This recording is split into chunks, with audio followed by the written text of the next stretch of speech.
It's your boy. Yo, what's good, man? It's WORDSPIT the Illest, you already know. About to drop some bars for you and then break them down for you at the same time. So I hope you enjoy it. We the illest, yeah.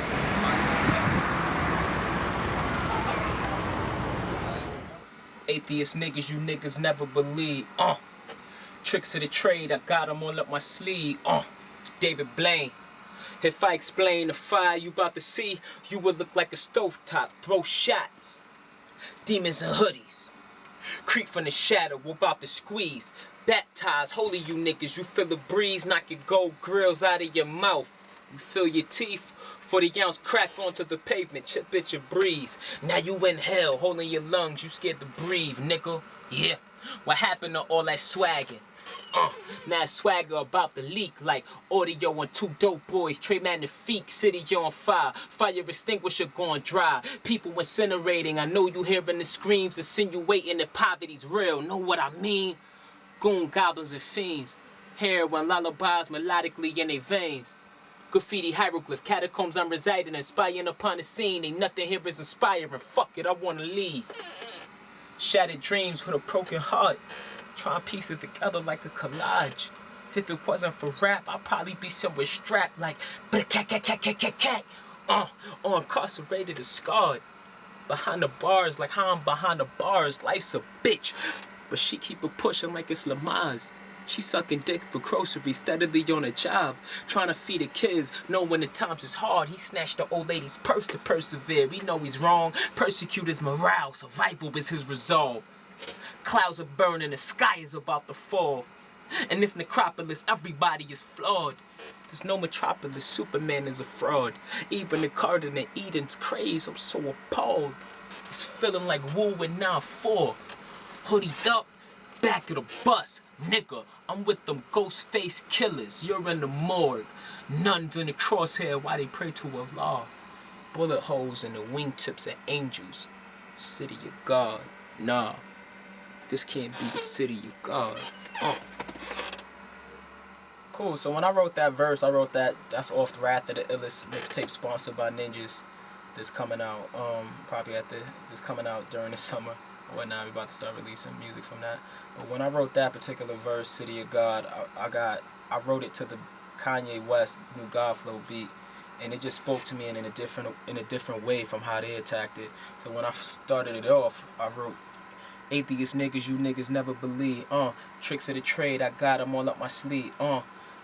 And basically that was like, since it had the relevancy to the title, obviously New God Flow, and it just had a sense to where niggas always disbelieve, don't believe it's something that I'm doing until I prove them wrong. So it was just basically playing off that. So it's like atheist niggas, you niggas never believe.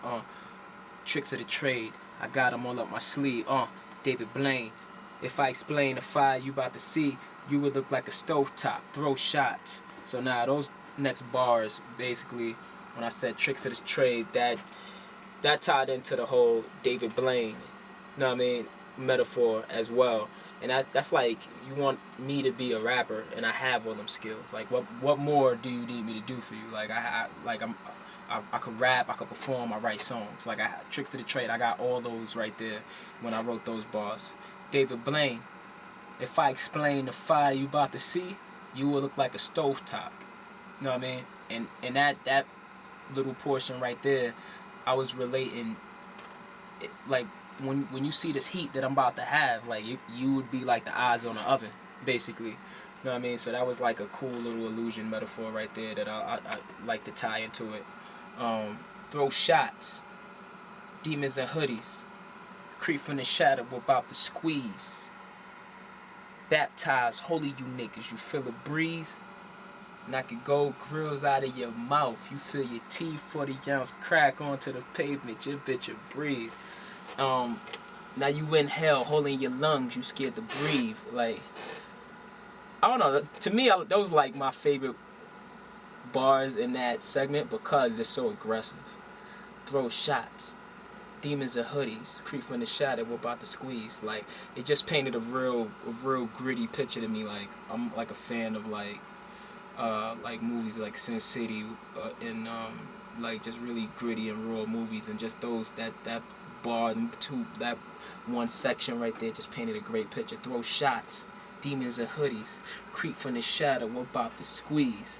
And then the next part, which is baptized, holy you niggas, you feel the breeze. So those next bars, obviously it was a religious reference, and at the same time, it has the nature of something malevolent as like a gun crime, which I even sound corny saying gun crime, but damn son, I hate explaining this shit, cause I had to explain this shit for Rap Genius too. So let me try it again. Doing great though, my G. Throw shots, demons and hoodies, creep from the shadow, what about the squeeze?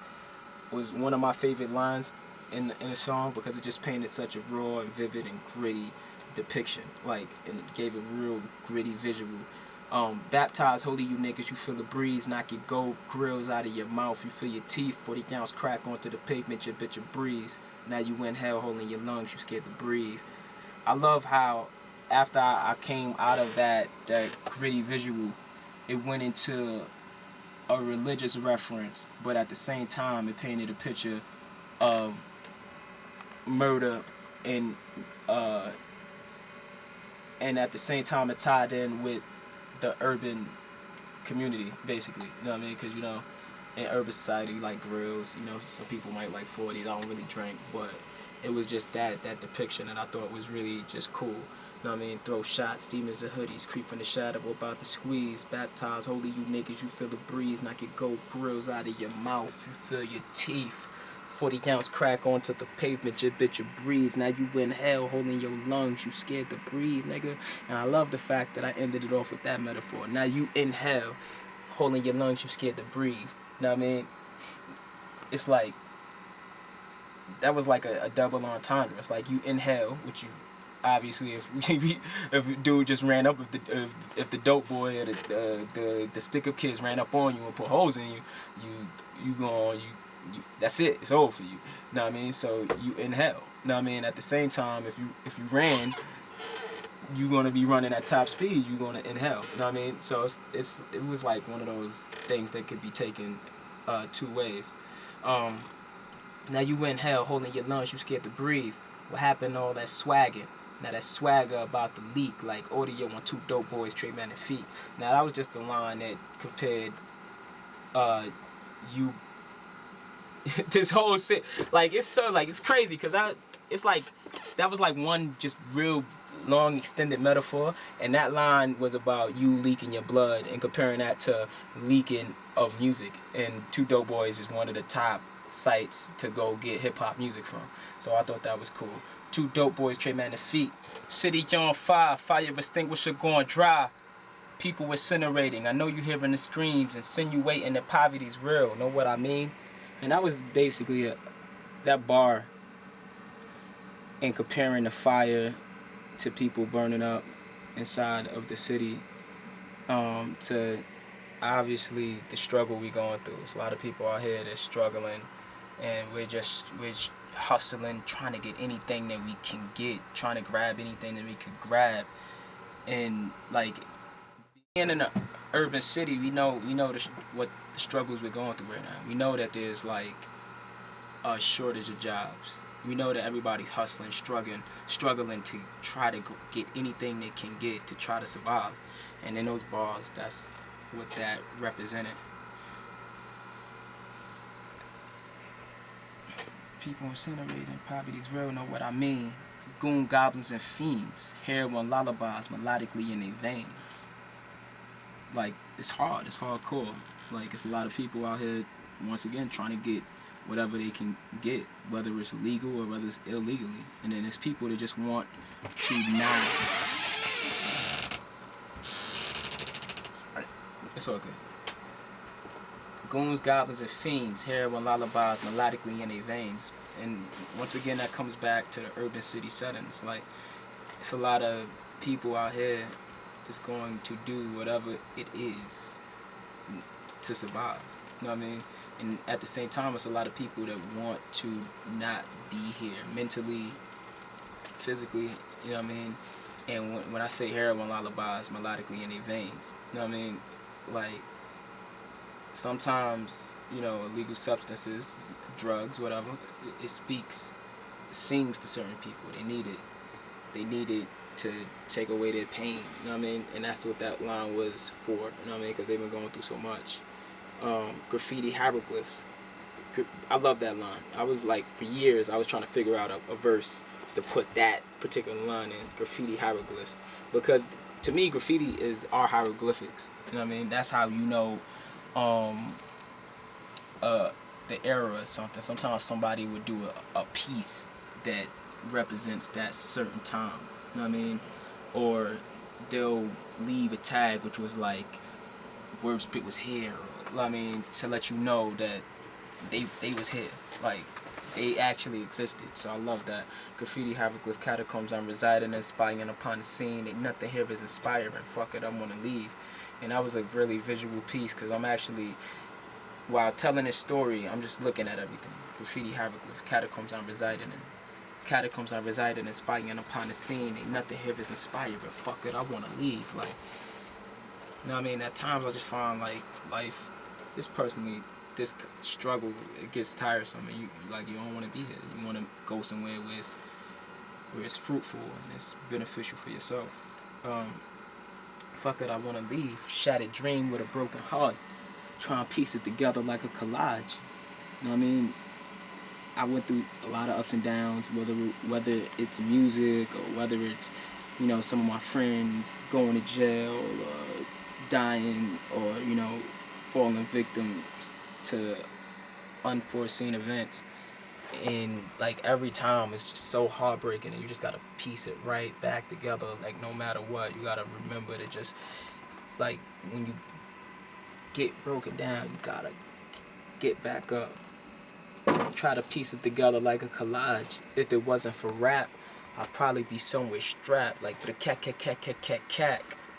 or incarcerated or scarred. And that line, I wrote that to reflect on a past life, like stuff that I did in the past that I'm not crazy about saying, you know what I mean? But I wanted to take that bar and just reflect on that. I feel like hip-hop saved my life, because it gave me the opportunity to do so many great things, like, and I mean really, really, really great things, whether it's McDonald's commercials, performing in front of millions, like getting endorsements. Hip hop allowed me to do that. Behind the bars, like how I'm behind the bars. Obviously, we know jail is hard. Behind the bars, like how I'm behind the bars. Life's a bitch, but we keep it pushing like it's Lamaze. That's self-explanatory right there. Life's a bitch. We all know life's a bitch, but we keep it pushing like it's Lamaze. You know what I mean? But life's a bitch, but you just gotta keep moving forward. You can't stop. Life's a bitch, but we keep it pushing like it's Lamaze. She's sucking dick for groceries, steadily on a job, trying to feed the kids, knowing the times is hard. Like, a lot of people, I find that when their back's against the wall, they're gonna do anything to try to get out of the situation in, especially if it's a real bad situation, and they're gonna do anything within their power, within their will. So that's why I wrote that bar. Sucking dick for groceries, steadily on a job, trying to feed the kids, knowing the times is hard.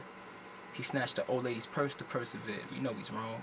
I've been in that situation where I did some shit that wasn't particularly the best thing for me, but you be there. Sometimes you get into a situation where you just try to get out of it, and that's the only way you see at that point you can get out of it, is to do whatever you can, no matter what, whether it's robbing somebody, selling drugs, selling pussy, whatever. Like, you're gonna try to get out of it, no matter what.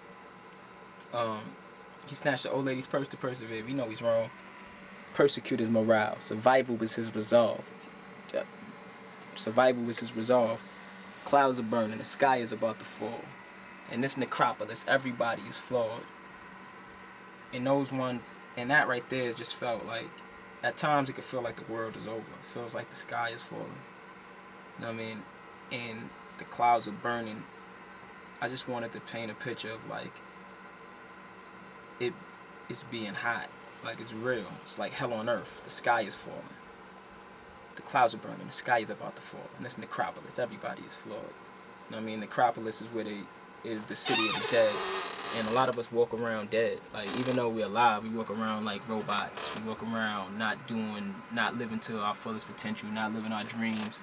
And I wanted to capture that in those lines right there. You know what I mean? In this necropolis, everybody is flawed. There's no metropolis. Superman is a fraud. When you grow up, you always told you grow up thinking about like superheroes, and I grew up with comic books and stuff like that. And then when you get to that point where you recognize that superheroes aren't real, and maybe you should just look for some heroes like your mom or your pops and stuff like that. But there is no Batman coming to save certain situations. There is no Superman that's going to spend time backwards to make stuff happen.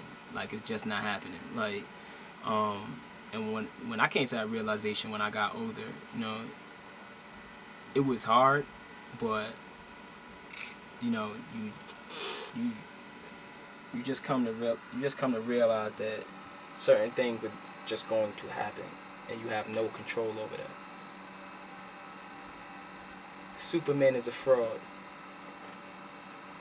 It's feeling like Wu and 9-4, hoodied up back of the bus, nigga. I'm with them ghost face killers. You're in the mold.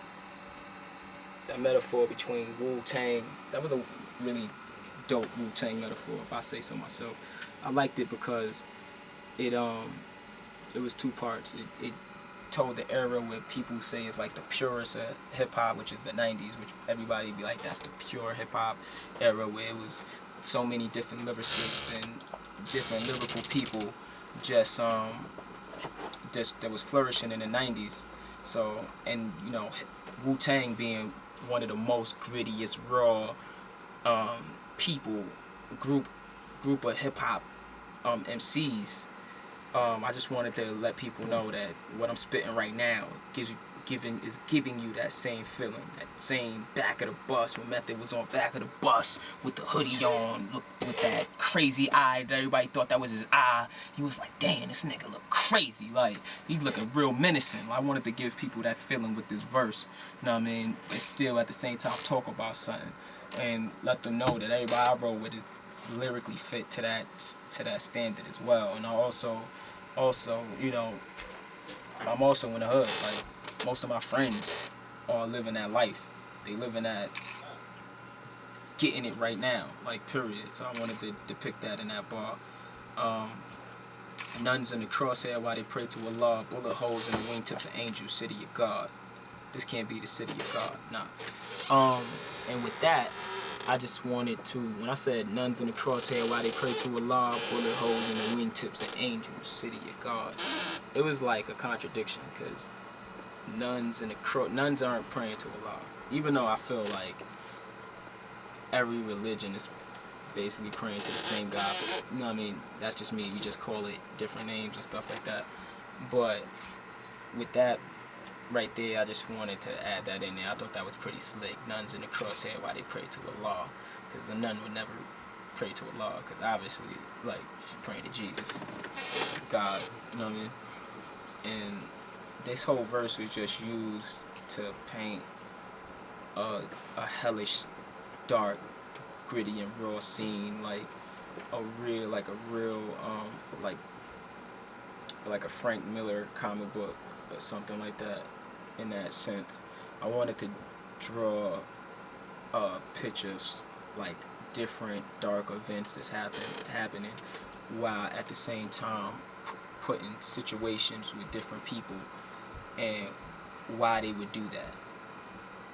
You know what I mean? Whether it's the chick doing whatever she needs to do to feed her kids, or the dude who's snatching pocketbooks, or the stick-up kids coming out the shadow. I wanted to paint that raw visual, and I think when you listen to the whole song, you get that feel, like from the tone of my voice to the inflection on certain lines, to the emphasis, to the delivery. You get that, like, you get that raw combination, and when it all comes together, it plays out like a movie. If you actually listen from the jump to the beginning, from the jump to the ending, like, it just plays out like a real dope movie.